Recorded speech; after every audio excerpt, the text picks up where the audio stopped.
Okay. Is the screen visible to all of you? Okay. So we have. You can go through all these, social media links. You can go to the YouTube channel. You must be knowing all these things. And if you have any query, you can also, send me message on Instagram, Facebook. You can email me and all those things. But without wasting any time, coming back to the session, what we are basically going to do in next 1.5 hours. First of all, why masters? Why should you be doing this? What are the other options that you have to do? And the Google form that I had shared with you, आप में से बहुत सारे लोगों ने questions जो पूछे थे, तो उनको I had clubbed into different categories. So these are the fundamental questions that you all are asking कि किस में कितना time चाहिए होता है and all those things. So secondly, what is MSc and what is MA in geography? Because this is the only subject जिसमें आपको MA भी करने को मिलता है और MSc भी करने को मिलता है. Okay, so what is the fundamental difference over there? So what are the top universities जो which offer masters in geography? उसके बाद how much time do you need when you should start? There are some students who are concerned with should they opt for Hindi medium or should they prepare in English medium. तो वो वाला concern है for some of the students. Then one of the most important thing, इतना ज़्यादा syllabus है, because when you see geography as a subject, it contains almost everything. It contains areas of geology, overlap with environment, overlap with regional planning, rural development. Each and every area is covered under geography. ठीक है. उसके बाद what are the different, when you have decided finally कि हाँ आपको masters करना है, तो how you should start your preparation, what are the references, notes, material you have to refer. उसके बाद some of the students, जो मैंने एक क्वेश्चन ऐड किया था, वीक एरियाज स्ट्रॉन्ग एरियाज, ठीक है, उसमें some of the students had mentioned कि sir subject specific please mention कि how to prepare a particular subject. And in that poll also, about 60 to 70% of students have said they are weak in practical geography, and at least 70 to 80% have said they are strong in physical geography and maybe human geography. ठीक है. And उसके बाद some other questions like how to manage your masters, or if you should do masters along with UPSC preparation. ठीक है. And last, what are the different courses available, and when you should buy a test series, when you should buy a course. ठीक है. तो वो वाली सारी चीजें. And lastly, what are our courses, what we are offering from last years. ठीक है. तो ये हमारी this is going to be the basic outlook. So starting from the very first point, why masters? तो देखो इसका there is not a very simple answer to this question, because होता क्या है कि each one of have very different priorities in our life. ठीक है. आप में से बहुत सारे ऐसे स्टूडेंट्स होंगे who want to prepare for UPSC, who want to go for competitive examinations, और बहुत सारे स्टूडेंट्स ऐसे होंगे who want to go into academics. ठीक है. and some of you just want कि यार एक अच्छी सी नौकरी मिल जाए and we will be satisfied for the rest of our life. ठीक है. so everyone has their own journey. ठीक है. तो now if you want to do the masters, or if you should do the masters, this questions majorly depends on the question कि आपको life में क्या करना है. ठीक है. इट्स अ क्लियर yes अगर if you want to go into the academics, you want to go into the research field. ठीक है. तो it's 100% yes आपको masters करना ही है, then तो this question is waste for you. But if you're someone who wants a job, any job, or if someone who wants to go for UPSC, this question is more relevant for those students जो UPSC और competitive इन सब की तैयारी में जाना चाहते हैं. ठीक है. पहले वालों का मैंने आपको बता दिया कि एकेडमिक्स में जाना है आपको, अगर रिसर्च फील्ड में जाना है, you want to go for assistant professor, ये सारी फील्ड में जाना है, तो यस आपको मास्टर्स करना है. For those who are preparing for UPSC, the question is there is 2-3 things that you need to consider before considering doing masters. First, what is your age? For example, you have completed your bachelor's at the age of 20. ठीक है. Like many of the students do these days. तो आपको you can do the masters in next 1 or 2 year, or 22 में आप you can do the UPSC thing. उसके बाद first criteria that I have mentioned is age. Second factor that you need to consider is your economic background, your financial condition. ठीक है. There are many students who are not from a very financially sound background. उनके लिए I personally suggest कि आपको masters कर लेना चाहिए, ठीक है, because masters provides you an you know additional layer of job security, or you can also apply for many other things. You can clear net JRF, you can get enrolled in PhD and all, so that you can financially support yourself, okay. On the other hand, those students who are financially very healthy, who can manage this thing, उनके लिए masters करना I personally suggest it's optional, ठीक है.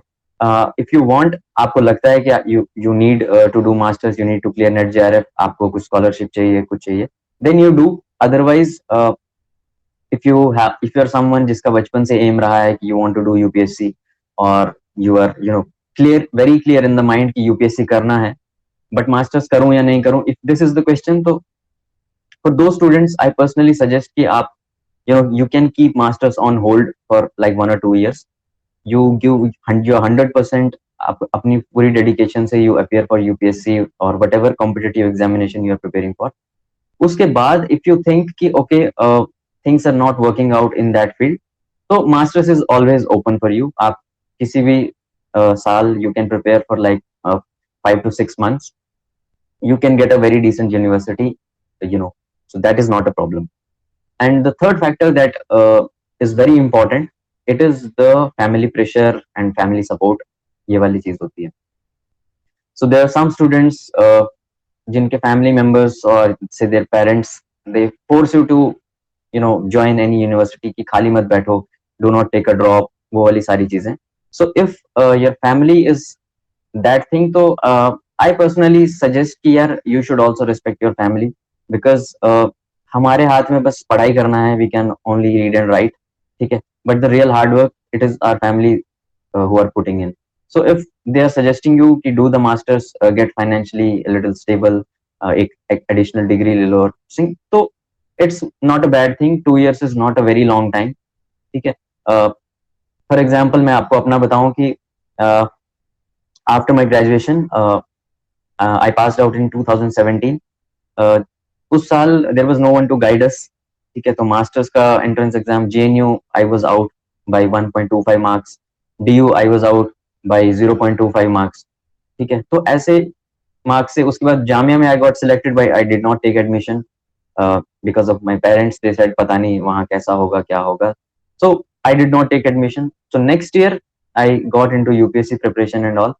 उसके बाद I was not very sure कि masters करना चाहिए या नहीं करना चाहिए, but then I appeared for the entrance, फिर रैंक आ गया, और देन पेरेंट्स आल्सो सेड कि हाँ मास्टर्स कर लो.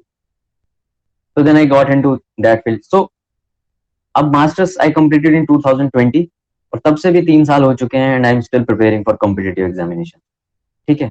तो मास्टर्स से 2 years not a very long time. I am again saying, for example आप अगर यूपीएससी वगैरह की प्रिपरेशन में जाते हो तो 4 attempts 5 attempts it's very normal for many students. तो if your parents are saying okay masters कर लो, उसके बाद यूपीएससी कर लेना, so you can also respect that decision of theirs. तो वो वाली 3-4 चीजें हैं जो आपको सोच लेनी चाहिए. उसके बाद this is about masters in geography, but other than this what are the other options जो आप कर सकते हो इस point of time पे, ठीक है. तो like other than masters in geography you have 3-4 different areas that you can go into, जिसमें सबसे पहला है एक masters program in population studies, जो आईआईपीएस वगैरह कुछ ऐसी यूनिवर्सिटीज हैं जो करवाती हैं, इंस्टीट्यूट ऑफ पॉपुलेशन स्टडीज, ठीक है. You can also go into masters in social work, ठीक है, because masters in social work में अगर आप जाते हो तो they have a very good placement system, and social work is always very relevant in terms of rural development, regional planning, और उन सारी चीजों में you get placement and all, ठीक है. सो masters in social work you can do. Third is masters in remote sensing and GIS. So this is a very sunrise sector, ठीक है. Government of India ने अभी एक स्कीम भी launch की है related to this geospatial technology and all. So this is a sunrise sector. आप geographical information system होगा, ये वाली सारी चीजों से if you are well aware, you have specialisation in this, तो इसमें भी there is a very good system of placement, ठीक है. Also there are some private companies who are in this field of remote sensing GIS. You can also get placement in those companies, ठीक है. तो one is that thing. उसके बाद साथ ही you can also go into masters in disaster management, ठीक है। तो top universities like JNU and Jamia and all, they also offer these things. And if you are someone who wants a really very secure and safe option, then you can also go for doing this B.Ed and all. B.Ed कर सकते हो, and अगर आपको if you want to completely change your stream, then you can also go for doing some law degrees वाली जो चीज है, that you can also do, because from my last 5-6 year experience, I have found out these are the most relevant options जो geography के students के पास होते हैं, ठीक है। Most of you who had registered for the form, मैंने देखा था कि majority of you are from BA honors geography. Some of you were from BA with geography. You had some economics, history, other subjects. वो भी आप देख सकते हो, especially those who have this history and all, तो you can also explore these courses. But चलो वो हम बाद में बात करेंगे, but these are the fundamentally different other options that you can explore. And जब भी आप appear करोगे next year, whenever you are filling the CUET का form, जब भी आप fill करो, तो make sure कि you do not just fill geography और खत्म कर दो. You always try to fill multiple examinations. I always suggest my students कि population studies का आपको fill करना चाहिए, remote sensing, GIS, disaster management, ठीक है। साथ में B.Ed भी if you can do, B.Ed is a very good option. You can get in, अभी आपको पता होगा कि to teach in a school it is compulsory that you have a B.Ed degree, ठीक है। तो if you are doing B.Ed, तो there are a number of private school, government schools, posts बहुत ज्यादा आती हैं, तो that you can explore. उसके बाद किसी ने पूछा था, sir what is the difference between MSc and MA? तो fundamentally there is no clear cut difference. बस इतना होता है कि MSc में maybe they are just using more, आपने पढ़ा होगा ज्योग्राफी में क्वालिटेटिव एंड क्वांटिटेटिव वाली चीज, तो MSc में द सब्जेक्ट मैटर और जो अप्रोच होती है that is little more quantified वाली चीज है।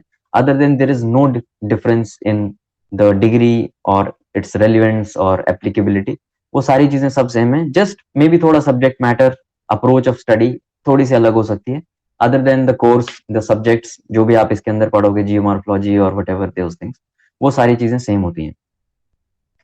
उसके बाद the most fundamental relevant question कि sir if I want to do, तो what are the top universities, की मुझे कहाँ से करना चाहिए?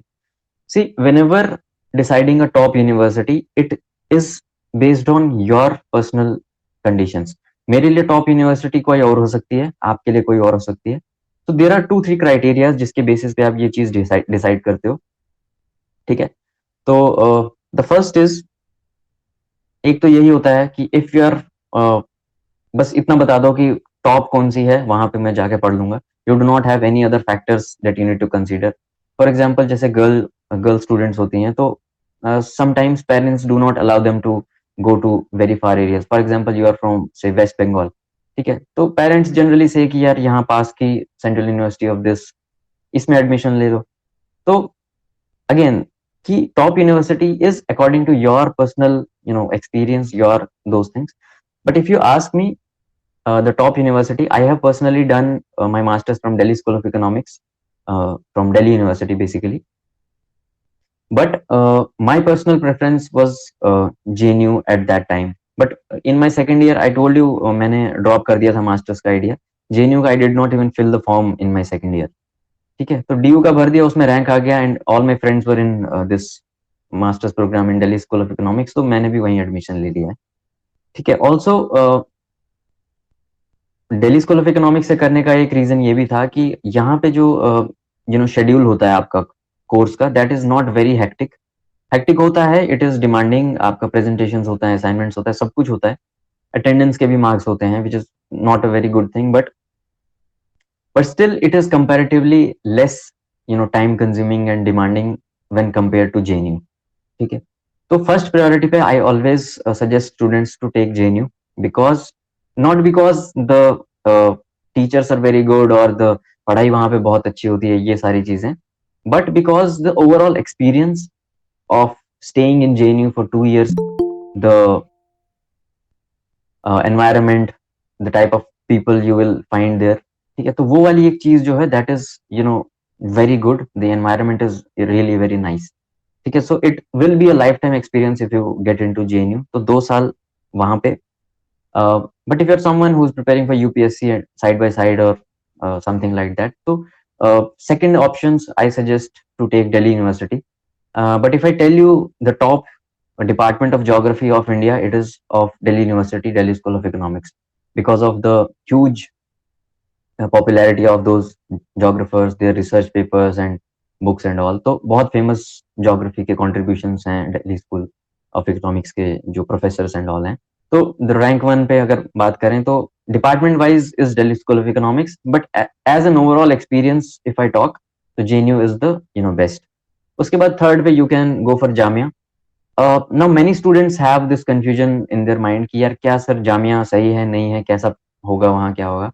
But let me tell you that Jamia also has one of the best departments of geography in the country, I would say. ठीक है. Also, it is very less hectic. आपका Saturday, Sunday, I think Friday भी आपका off होता है, so you have to go only 4 or 5 days. The schedule is very less hectic. The entrance exam is comparatively easy to crack. ठीक है. And they also have this other benefits like they have in-house coaching scholarship for UPSC. ठीक है, तो वो entrance test लेते हैं, उसके basis पे they also provide you coaching for UPSC free of cost. ठीक है, तो those are some of the benefits of Jamia. So if you ask me how's the department, how's the study, how's the course, it's all very good. It's just that it's not very popular. Firstly because of it's a minority institution, so majority of basically Hindu students, they say यार पता नहीं वहाँ कैसा होगा क्या होगा. But let me tell you, my friends, my juniors, seniors have done their masters from there, have done their PhDs from there. It's a very good institution and overall it's a very good experience. तो ऐसा कोई दिक्कत की कोई बात नहीं. And then उसके बाद Jamia is selected on third place because it is in Delhi. And many students जो मैंने बताया कि कॉम्पिटिटिव की तैयारी करते ही हैं at one point of time. So Delhi में वो वाला एक एनवायरनमेंट आपको बहुत अच्छा मिलता है. So that is why I have kept Jamia on third place. And fourth पे you can go to BHU. Some of my students went to BHU last year. वो एडमिशन करवाने गए थे, but then the reviews they gave me कि sir मजा नहीं आया, campus बहुत क्राउडेड था. कैंपस के अंदर तो अच्छा है, बाहर निकलते ही बहुत क्राउडेड, बहुत अजीब सा. So overall department is very good. Subject specific जो पढ़ाई होती है वहाँ, it is also very good. But when it comes to environment and all, maybe some of you will not like that. ठीक है. So but if you are someone जो वहीं रहता है, BHU के आसपास रहता है, से आपके पेरेंट्स कहते हैं कि BHU से कर लो, ठीक है, again it may be cost friendly for you. ठीक है, तो वो सारे फैक्टर्स हैं जो आपको कंसिडर करने हैं. So on fourth place I will keep BHU. उसके बाद there are some other universities जो CUT के अंदर आती हैं. सेंट्रल यूनिवर्सिटी जो यूनिवर्सिटी ऑफ मुंबई है एक, वहां जा सकते हो. Central university of Savitribai Phule university है. देन देर आर उसके बाद जितनी यूनिवर्सिटीज आती हैं बेसिकली, AMU को you can consider. But other than that most of the universities जो इसके अंदर आती हैं, फिर I consider them at only one place. उस केस में आई विल सजेस्ट कि आप अपने एरिया के आसपास की कोई यूनिवर्सिटी ले लो, और मे बी कोई ऐसी जगह पे जहाँ पे you have some point of interest. May be you preparing for competitive examination and all.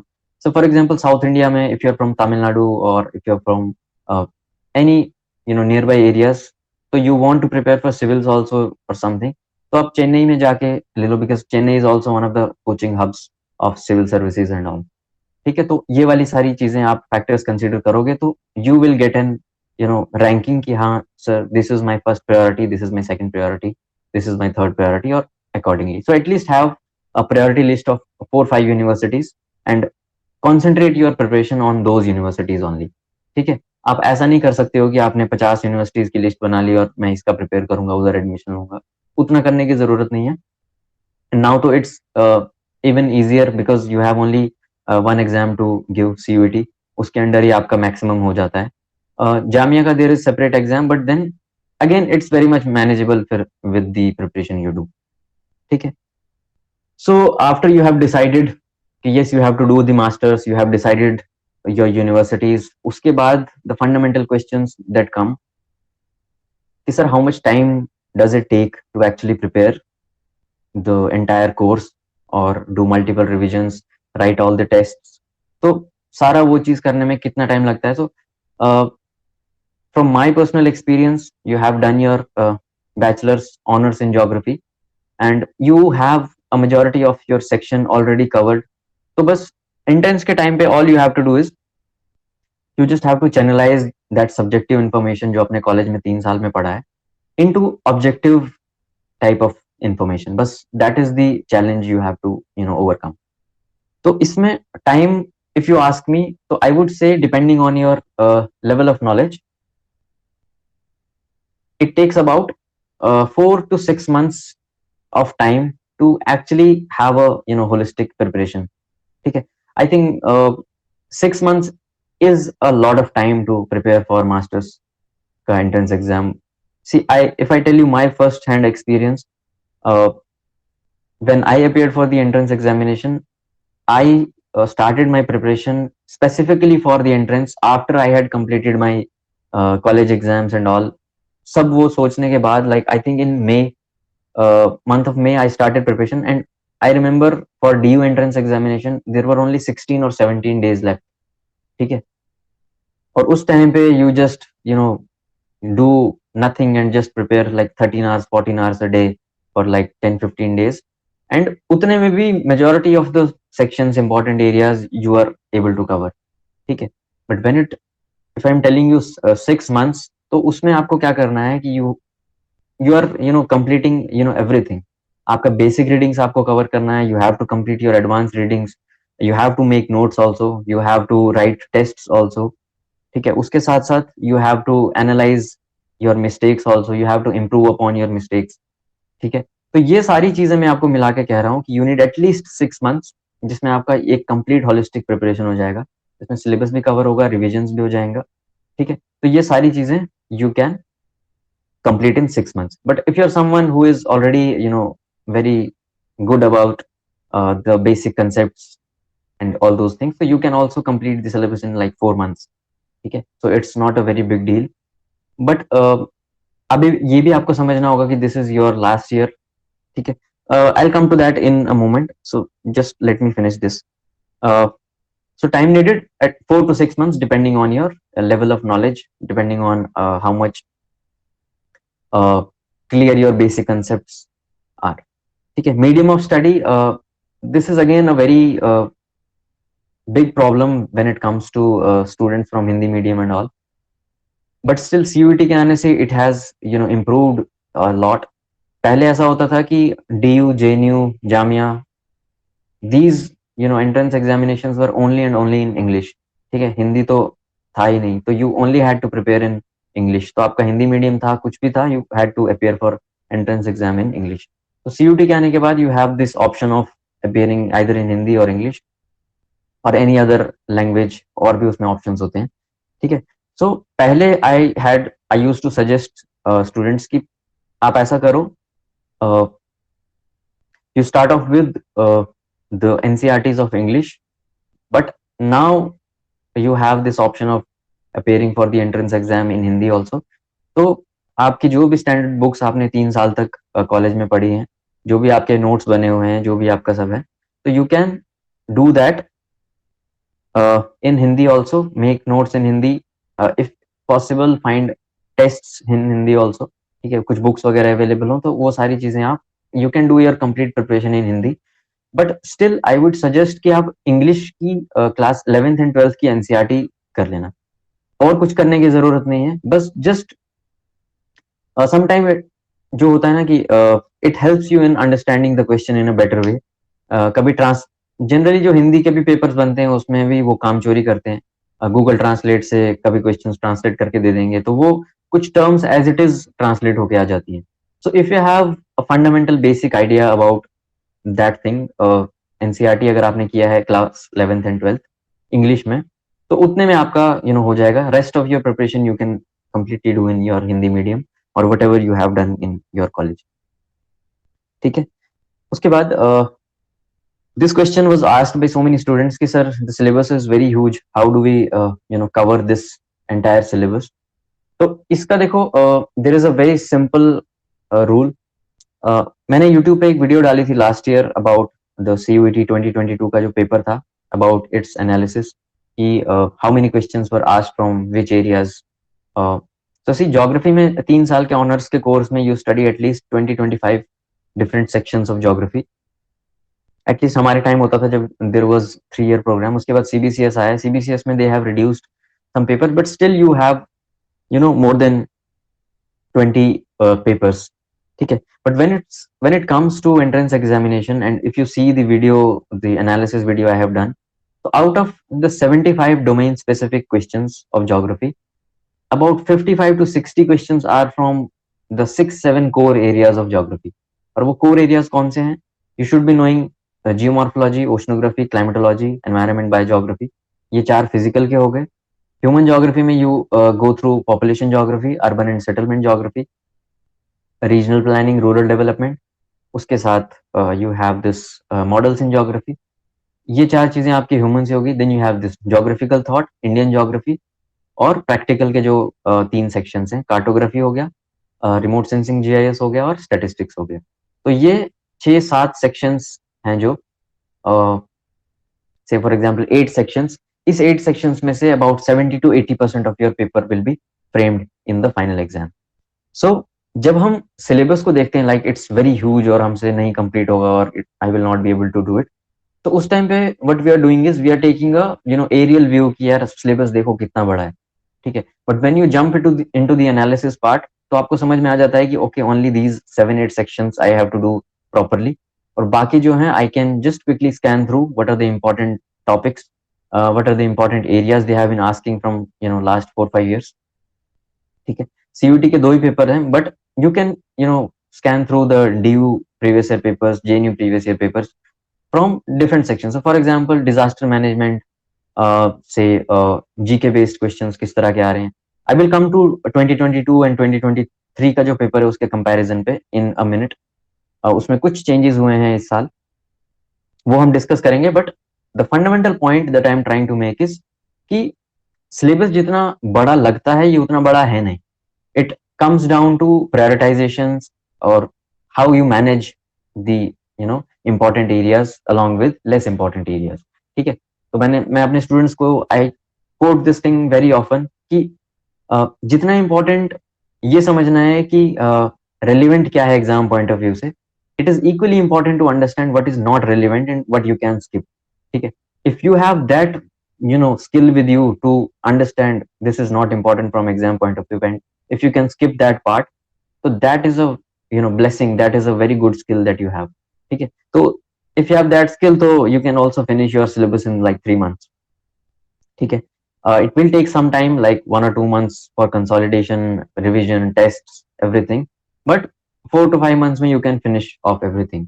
But if you are someone जिसने अभी तक your basics are weak, you have not done enough studies, college में भी like मौज मस्ती में निकल गया सब कुछ, अब 1 साल बचा है, तो still if you're that kind of a person, you can also finish your syllabus in like 6 months along with revision, along with tests, along with everything.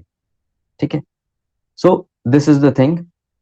उसके बाद references, notes, material कौन से आपको suggest refer करने हैं for your preparation. So there are 2 or 3 different layers of references जो आपको study करने हैं.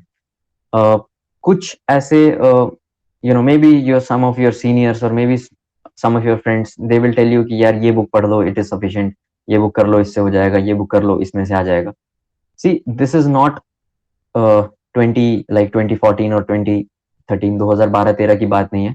Now it's 2023 and the entrance examinations have evolved so drastically. Even from my time, like when I appeared in 2017, उस साल भी the level of question papers was not as high what I am able to analyze these days. अभी भी ऐसा होता है कि like there are out of 75 there are 30-35 questions which are easy, which could have been solved from conventional books and all, but still there are at least 15 to 20 questions which are difficult and difficult to moderate level of questions जो आप conventional books से या references से या just by studying one book you cannot solve those questions. ठीक है. So I personally suggest to all my students कि references जब भी आप लो, you go step by step and you take different levels of your preparation. ठीक है, for example मैं आपको देता हूँ कि हमारे जो कोर्सेज होते हैं उसके अंदर how we start the preparation is, for example आपको 15 डेज का टाइम दिया है and you have a test after 15 days. Test होगा फॉर एग्जाम्पल जियोमॉर्फोलॉजी, ओशनोग्राफी का. So in the live session we will discuss कि आपको बेसिक रीडिंग्स करनी है. तो फॉर एग्जाम्पल क्लास 11 एनसीईआरटी के जो जियोमॉर्फोलॉजी के चैप्टर्स हैं, first you will do those chapters. उसके बाद geomorphology any one advance book you refer से, आपके पास सविंद्र सिंह हो सकती है, आपके पास कुछ और हो सकता है. ठीक है, which will be your primary reference. ठीक है, एनसीईआरटी के जो चैप्टर्स हैं that is for your basic understanding, basic development. कभी कभी होता है कि हमने पढ़ा होता है but we have forgotten some of the things, but when you are kick starting your preparation, you are going into the preparation zone for the first time, I always suggest my students to start from the NCERT chapters. कुछ ऐसी terms होंगी जो आपको भूल गई होंगी, कुछ ऐसी चीजें होंगी जो आपकी रिवीजन हो जाएगा. If you have studied then well and good, you will be able to finish in less time. ठीक है, so first level is that. Second is one reference. तो आपका सविंदर सिंह हो सकता है, आपका whatever book you have. तो geomorphology के लिए maybe GC Leong you can refer as your primary reference. But there is one third level of reference, that is the supplementation वाला जो पार्ट होता है. So I will share some of the notes of important areas which are missing. Say for example, Savindra Singh आपका reference है, तो उसमें landforms वाले chapter में they have given 10 landforms of a river, but there will be 2 landforms which are given in Made Simple book, 2 landforms extra which are given in GC Leong. ठीक है, 2 landforms which are given in any other book. तो हम क्या करते हैं, जो हमारा third level होता है that is the level of supplementation. तो आपका सविंद्र सिंह बेसिक रीडिंग है, तो हम उसको मेड सिंपल वाली बुक से, जीसी लियोंग वाली बुक से we will supplement our primary reference. तो हमारा ये 3 लेवल्स पे होगा. ये और इन सारी बुक्स की कुछ पीडीएफ्स वगैरह मैं शेयर कर देता हूँ, and some of the books जो बहुत ज्यादा रेलिवेंट है, बहुत ज्यादा इंपॉर्टेंट है, I suggest my students to purchase those books. तो क्योंकि वो मास्टर्स में भी काम आती हैं, if you go for competitive preparation, geography optional रखोगे या कुछ भी, तो those books will be helpful at that point of time also. So जहाँ पे इट्स काम चल जाता है सॉफ्ट कॉपी पीडीएफ से, I share the PDF, and जहाँ पे it is important to buy the book, I suggest the students to buy the book. ठीक है, so that is the thing. उसके बाद one important point related to NCERTs, many students, seniors, narration होता है कभी कभी कि 6 to 12 पढ़ लो, ये पढ़ लो. आई पर्सनली सजेस्ट कि जो 6th 7th 8th 9th 10th ये वाली जो एनसीईआरटी हैं, these NCERTs cover a very low level of basics, जो मास्टर्स के एंट्रेंस एग्जाम में वो पूछा ही नहीं जाता है. ठीक है, सो when it comes to reading NCERTs, I personally suggest you can do only class 11th and class 12th. So there are total of 6 NCERTs, 3 books in class 11th, including 1 practical geography wali NCERT, and 3 books in class 12th. So these 6 NCERTs are your basic readings. उसके बाद advance में आप physical geography Savinder Singh को एक reference बना लो. उसके बाद I will share the PDF of से जीसी लियोंग, मेड सिंपल. इसमें से आप कुछ पॉइंट्स उठा के, फॉर एग्जांपल आप लैंडफॉर्म्स कर रहे हो तो ग्लेशियल लैंडफॉर्म में कुछ ऐसा पॉइंट लग रहा है जो which is given in made simple book और which is given in G C Leong, तो वो आप सप्लीमेंट कर सकते हो अपनी सविंदर सिंह बुक को. तो आप एक ब्लैंक शीट में कुछ पॉइंट अगर आपको एक्स्ट्रा लग रहा है वो आप लिख लोगे. So by the end of like 5-6 months आपके पास एक कंसोलिडेटेड बुक होती है जिसमें डिफरेंट बुक्स से जो नोट्स हम सेंड करते हैं वो वाली सारी चीजों से, तो you have each and everything at one place. ठीक है, तो इससे you know have a very holistic preparation, and that is why majority of the students who get top ranks in these universities is from our courses. क्योंकि होता यही है कि generally ऐसा करते हैं students, they follow only one book. ठीक है, तो उससे उतनी होलिस्टिक प्रिपरेशन हो नहीं पाती है. तो if you can do this, एक अपनी प्राइमरी रेफरेंस ले लो, उसको बाकी एरिया से सप्लीमेंट करो, तो एग्जाम में कुछ ऐसा क्वेश्चन आ जाता है जो एक बुक में दिया है दूसरे में नहीं दिया है. ठीक है, so you are prepared with that thing also. ठीक है, एंड ये चीज आपको जितना जल्दी आप समझोगे उतना ज्यादा अच्छा होगा कि no matter how much you prepare, even if you prepare for 1 year 2 years, उसके बाद you set for the entrance exam, out of 75 there will be at least 15 questions which will be completely out of the blue, जिसका आपको बिल्कुल कोई idea नहीं होगा कि ये कहाँ से पूछ लिया, कैसे पूछ लिया, I have not prepared this, ठीक है। एंड उन चीजों को लेके never you know get demotivated, और कभी भी अपना कॉन्फिडेंस उन चीजों को लेके लूज नहीं करना है, because those are not the questions which set the cut off, या वो एक बेंचमार्क सेट नहीं करते हैं वो question. We also create test for this courses and all test series. तो वो वाले जो 15-20 क्वेश्चन होते हैं जो बच्चों को नहीं सॉल्व करने देना है, so that is for our own self respect, कि बच्चे अगर 75 के 75 सॉल्व कर जाएं तो then what is the point, ठीक है। सो 2-3 थिंग्स टेस्ट सीरीज में बस इतना डिफरेंस होता है कि 20-25-30 क्वेश्चन वो वाले होते हैं जो for example I want you to learn those things, ठीक है। तो वो क्वेश्चंस होते हैं एग्जाम में 20-25, वो क्वेश्चंस होते हैं जो एग्जामिनर आपको यहाँ फेल करना चाहता है, ठीक है। So this is the fundamental difference. Other than that ये ऐसा होता है, आप टेस्ट सीरीज ले लो, आप फाइनल एग्जाम दे दो, आप कुछ भी, there will be like 15 to 20 questions which are extremely difficult and very difficult to solve. But वो भी ओवर टाइम हम कुछ टिप्स एंड टेक्निक्स देखते हैं, एलिमिनेशन टेक्निक होता है, वर्ड एसोसिएशन होता है, अदर थिंग्स जो हम देखते हैं जिनसे we try to arrive at the correct answer. तो ये वाली सारी चीजें हैं। तो नोट्स हम कुछ भेजते हैं, मटेरियल वगैरह भी कुछ सेंड कर देते हैं। Other than that you need to have one personal book related to this.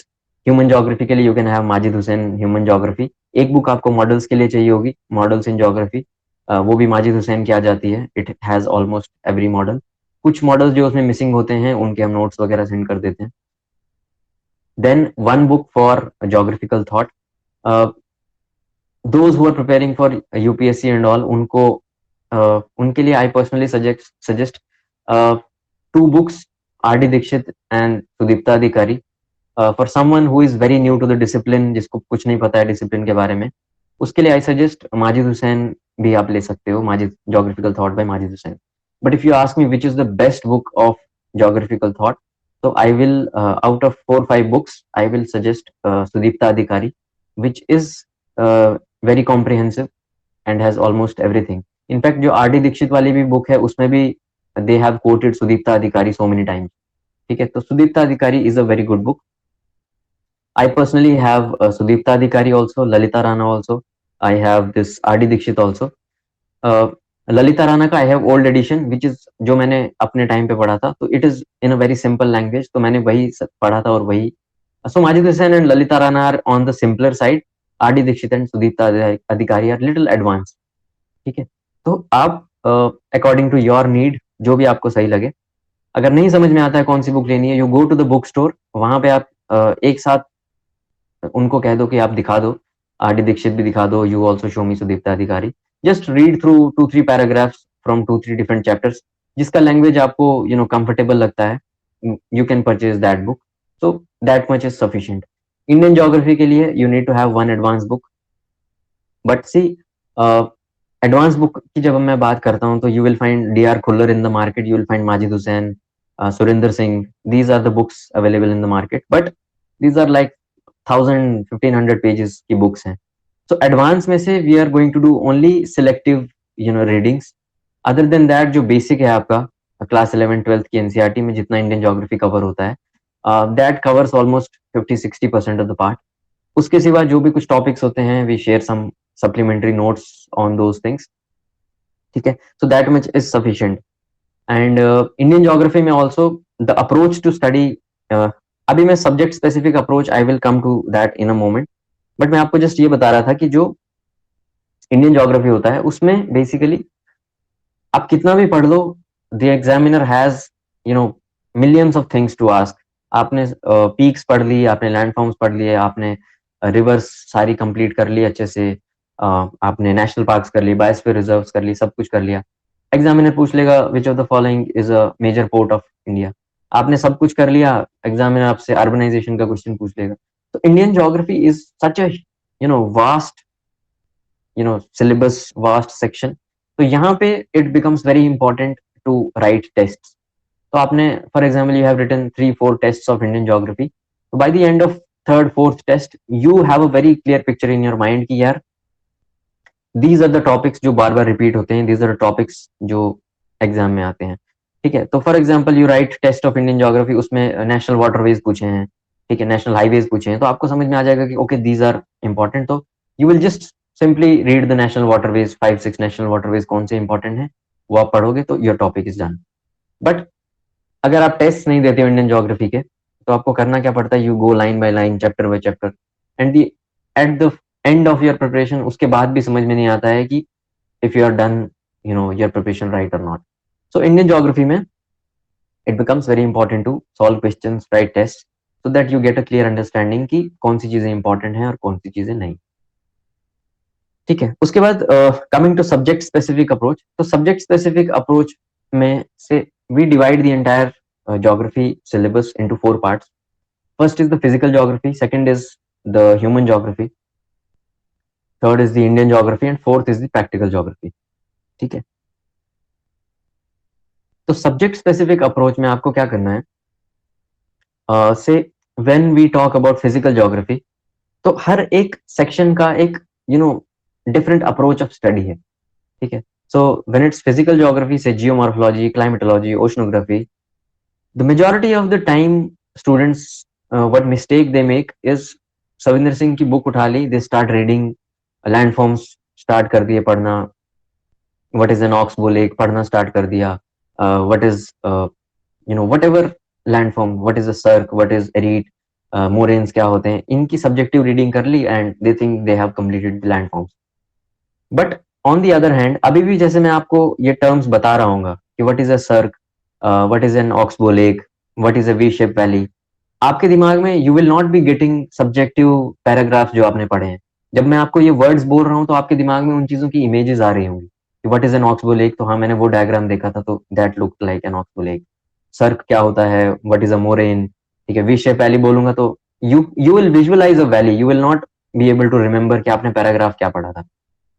ठीक है, so this is what I am trying to say is कि physical geography is more about visualisation, more about diagrams, more about flow diagrams, charts, वो वाली सारी चीजें, rather than reading through the lines, reading the paragraphs. ठीक है, so physical geography it is more about visualisation and concept clarity. ठीक है, secondly when we go to human geography, तो human geography में this diagram वाला part, visualization वाला part, now say if I tell you population geography में distribution of population and all, इसकी अगर हम बात करते हैं, ठीक है, so you will not be able to visualize anything, you will just remember कि हाँ वहाँ की population ज्यादा है, यहाँ की कम है।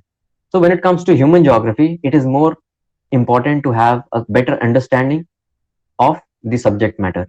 ठीक है, so physical geography more about visualization, conceptual clarity, human geography more about what understanding the subject matter. उसके बाद थर्ड पे इंडियन ज्योग्राफी, तो आपको पता ही है, मैंने आपको बताया कि आप कितना भी पढ़ लो, there are millions of facts that the examiner can pick up and ask you. ठीक है, so Indian geography is more about factual informations, very pinpoint data facts. ठीक है, so census information, minerals, resources, agricultural productions, से physical में अगर आप बात करोगे तो biosphere reserves, national parks, mountain peaks, mountain ranges, rivers, their tributaries, distributaries, वो वाली सारी चीजें, नेचुरल रिसोर्सेज कहाँ पे, आयरन ओर्स कहाँ पे, तो ये वाली सारी चीजें जो हैं, these factual information and data points become very important when it comes to Indian geography.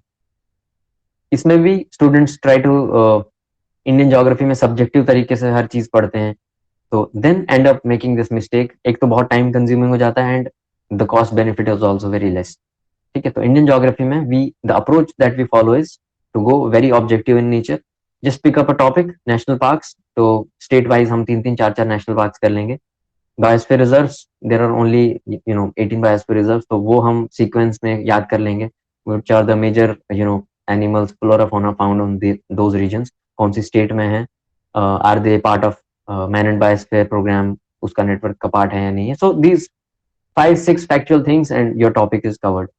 Reverse हम एक एक करके, what are the major left bank tributaries, right bank tributaries, तो इस तरह से इंडियन ज्योग्राफी को यू हैव टू कवर।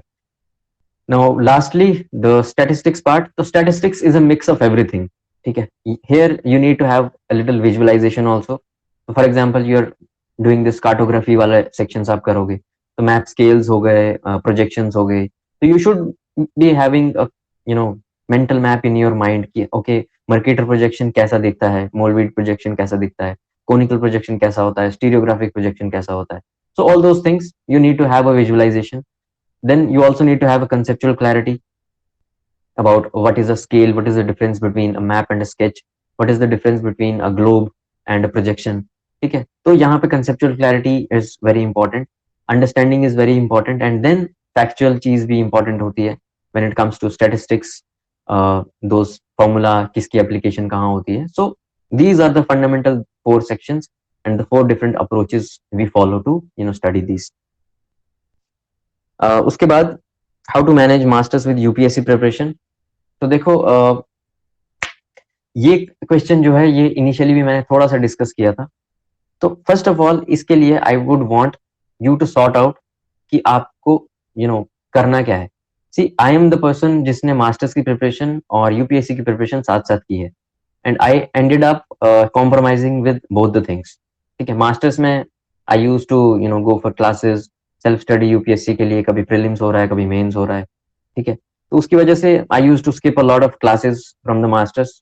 ठीक है, अटेंडेंस कम मिलता था, असाइनमेंट में मार्क्स कम मिलते थे, वो सारी चीजें. तो overall your masters percentage will come down, and this will happen even no matter which university you take. If you are doing side by side these things, so both of the things will get compromised. उसके बाद UPSC preparation कैसे compromise होता है. For example आपको UPSC का prelims के test series लगाना है, या you want to prepare for mains write answers, but on the other hand masters में आपको कुछ असाइनमेंट दे देंगे, they will ask you to present something. ठीक है, they will ask you to go on a field trip और something like that. ठीक है, तो your UPSC preparation will also get impacted at some और द अदर पॉइंट. तो इसको manage कैसे करना है. इट्स बेटर कि पहले तो ये डिसाइड कर लो कि यार मैं ये चीज पहले कर लेता हूँ, ये चीज बाद में कर लूंगा, if that is possible. Other than that, if that is not possible, आपको साथ में ही करना है, तो then choose your university very wisely. You cannot expect कि आप DU, JNU ले लोगे and you can very easily, very comfortably prepare with UPSC also. But also if you're someone जिसका भी 19-20 years of age है, you also have time left for your eligibility. ठीक है, तो आप मास्टर्स कर लो अच्छे से, उसके बाद यूपीएससी को अच्छे से प्रिपेयर कर लेना. तो यहाँ पे if you're still not eligible for UPSC, आपको you have 1 year. Say for example you have to appear in 2025 or 26. ठीक है, तो you can cover the basic readings of UPSC keeping masters in your priority, क्योंकि masters में भी अच्छे marks आने चाहिए. if maybe I have seen some of the students जिनके 55% से कम परसेंटेज हो जाती है in masters, so that is of no use. ठीक है, तो वो तो डिग्री फिर एक तरह से वैलिड नहीं है. ठीक है, so at least you should try कि secure at least 60% first division in your masters.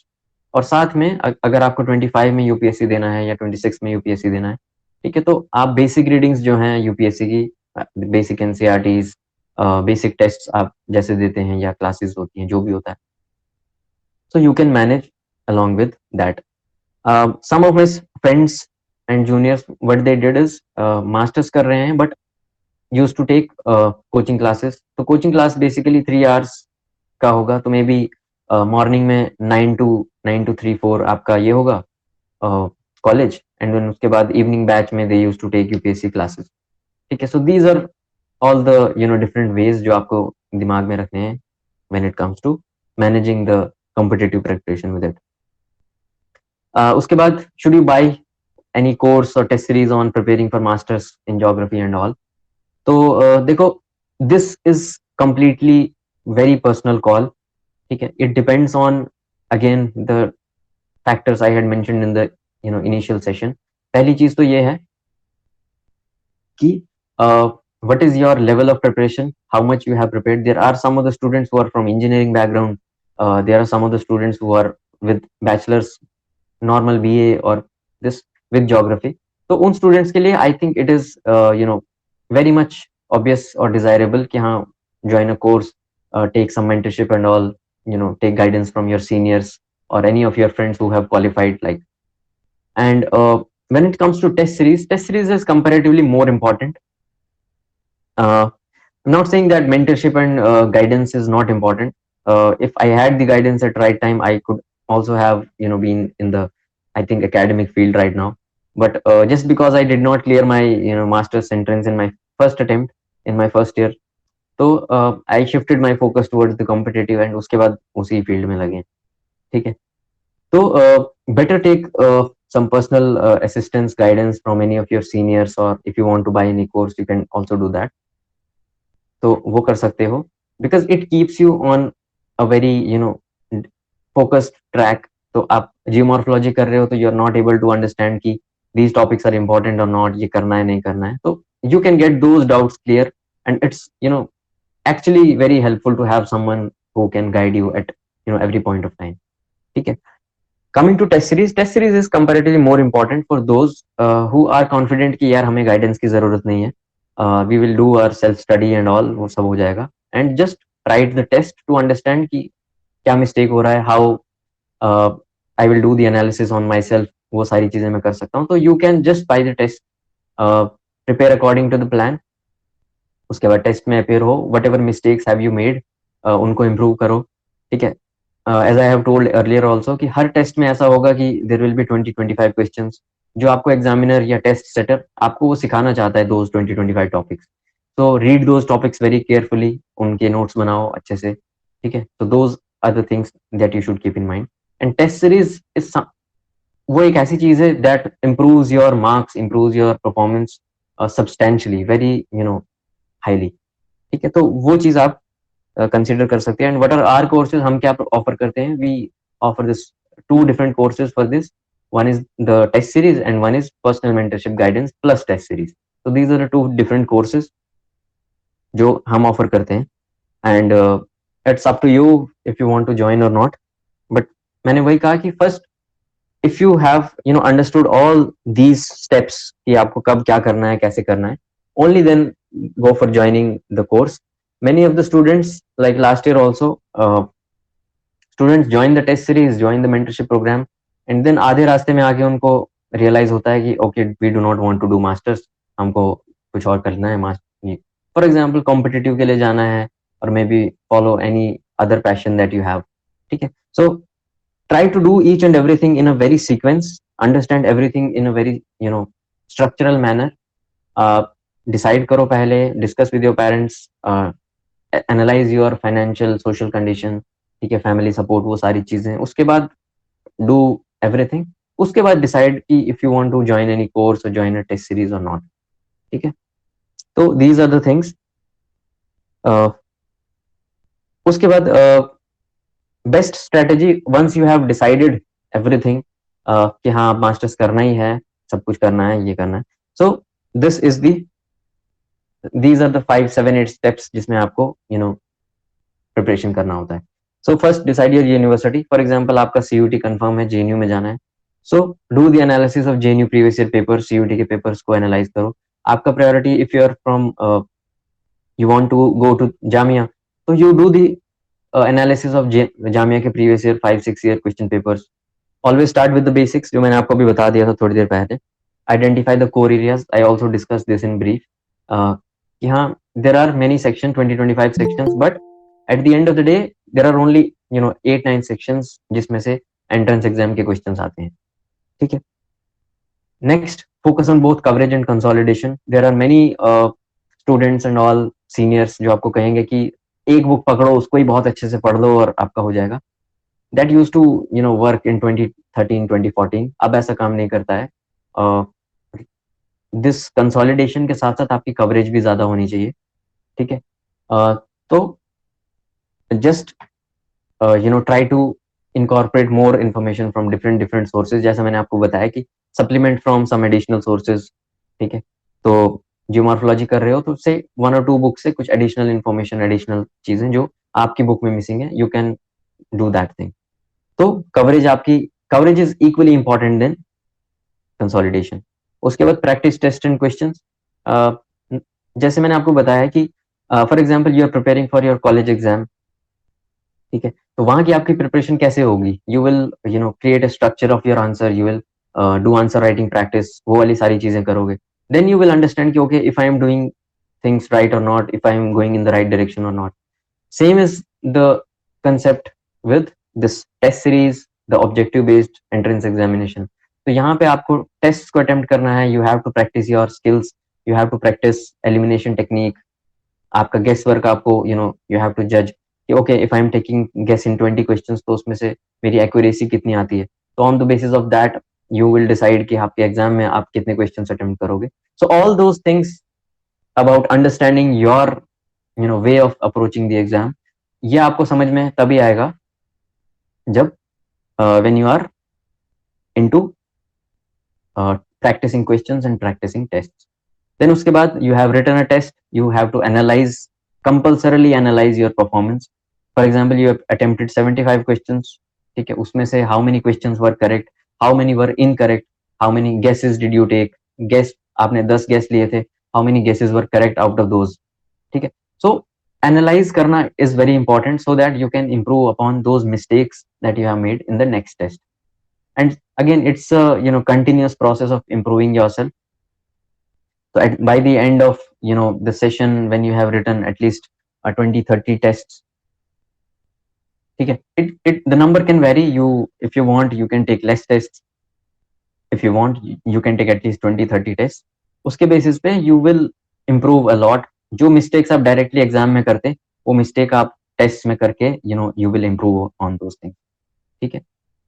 तो performance analyze करते ही whatever weaknesses are there, you will strengthen those. Generally क्या होता है कि if you have attempted a test of 75 questions, students बस उन questions को देखते हैं जिनमें उनके आंसर सही थे और they feel confident about it.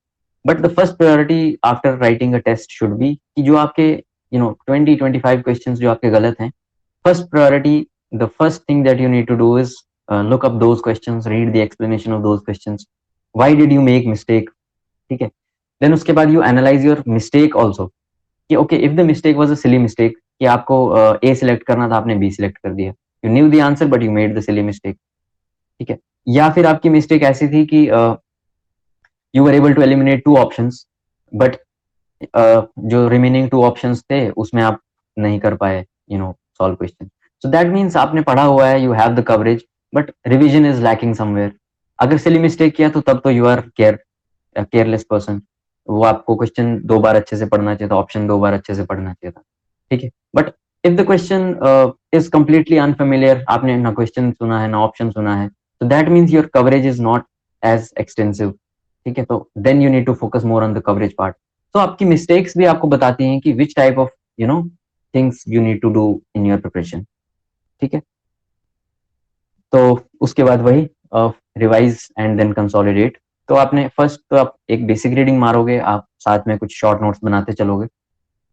Then उसके बाद टेस्ट के पहले you will revise your short notes and towards the end of every month और something you consolidate each and everything. ठीक है. ये बहुत सारे स्टूडेंट्स ये चीज जो हम कहते हैं ना क्रैमिंग और रट्टा मारना और वो वाली सारी चीज, बहुत सारे स्टूडेंट्स इस चीज को गलत मानते हैं कि यार हम तो रट्टा नहीं मारते हैं, as if it is a sin to do this. But trust me, exam hall में all those questions जो आपके 100% श्योर होते हैं ना, they are those questions जो आपको बहुत अच्छे से याद होते हैं. ठीक है. So you know what is a V-shaped valley, which stage of river it is developed. ये आपका conceptual clarity है, good, but this is something you remember. That is why ये चीज आपको आती है. So when it comes to entrance exam preparation, so there should be at least 50-60 topics जो आपको याद हों अच्छे से. ठीक है. So when it comes to say literacy rate और समथिंग, तो आपको ये याद होना चाहिए. रिवर की ट्रिब्यूटरीज वगैरह हो गई, ये आपको याद होना चाहिए. प्रोजेक्शंस वगैरह की बात होती है तो Mercator projection you should remember this thing कि okay it is highly distorted towards the poles, it is accurate towards the equator. ठीक है. Applications of Mercator projection, it is widely used to create atlas maps. ठीक है. Navigation purpose के लिए use होता है. ये वाली सारी चीजें, this is not conceptual clarity, this is more of something that you remember. और जो चीजें आपको things that you remember, these things will always be correct in your final exam. ठीक है. तो रिवाइज तो करना ही है, but not just reading, you have to consolidate and memorise some of the topics. Not everything you can memorise, but most of the things जो factual information है या कुछ, you are reading theory of Airy and Pratt, isostasy की theory, तो you should remember यार Airy ने क्या कहा था, प्रैट ने क्या कहा था. ठीक है, so there is no substitute to that. तो ये वाली सारी चीजें हैं जो आपको ध्यान में रखनी है। तो चलो ठीक है everyone, I and this session here. Thank you for joining and all the best for your future, all the best for your preparation. Lastly मैं बस यही पॉइंट कहना चाहूंगा कि this is your last, if this is your last college year, आप में से कुछ लोग हैं जो पास आउट हो चुके हैं, but if there is someone who is still in the college like 5th semester 6th semester, तो ट्राई करो कि you just enjoy your college life also, क्योंकि वो बाद में नहीं आएगी एंड यू विल रिग्रेट कि यार थोड़ा मजा कर लिया होता तो अच्छा होता। ठीक है, so all the best everyone and good night.